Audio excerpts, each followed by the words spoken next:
Hi guys, so आता आपला topic काय आहे?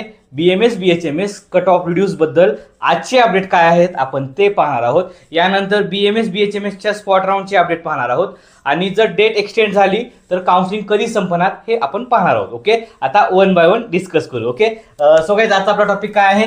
BMS BHMS cut off reduce बद्दल आजचे अपडेट काय आहेत आपण ते पाहू. यानंतर स्पॉट राऊंड आणि काउन्सिलिंगची डेट कधी संपेल आपण हे डिस्कस करणार आहोत. ओके, सो गाईज 30 जानेवारी 2026 चे अपडेट मी तुम्हाला सांगणार आहे. Okay, Ayush cut off reduce बद्दल आज फायनल हिअरिंग आहे. ओके, सो अगोदरच केस ही क्लोज झालेली आहे कट ऑफ रिड्यूस होण्याबद्दल. ओके, सो आज 5% तरी कमी करण्यात यावा ही अपील असू शकते बरं का कोर्टामध्ये. ओके, यानंतर काय आहे? आज केसचा काहीही रिझल्ट लागला पाहिजे. ओके, जर परत डेट वाढली तर समजून जायचे तुम्हाला की या केसमध्ये काहीही राहिलेले नाहीये. Okay, clear.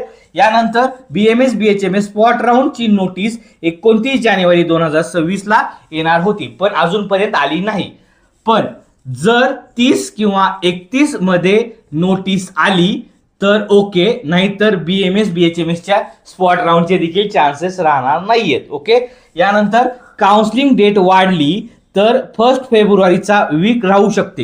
1 फेब्रुवारीच्या वीक मध्ये तुमची सर्व प्रकारची काउन्सिलिंग संपून जाईल. ओके, तो काउन्सिलिंग 31 जानेवारी 2026 पर्यंत जर क्लिअर आलं तर ठीक, नाहीतर मग काउन्सिलिंग ही संपून गेली. लक्षात. समज तुम्हाला काय अडचण वगैरे असेल मला कॉल करा.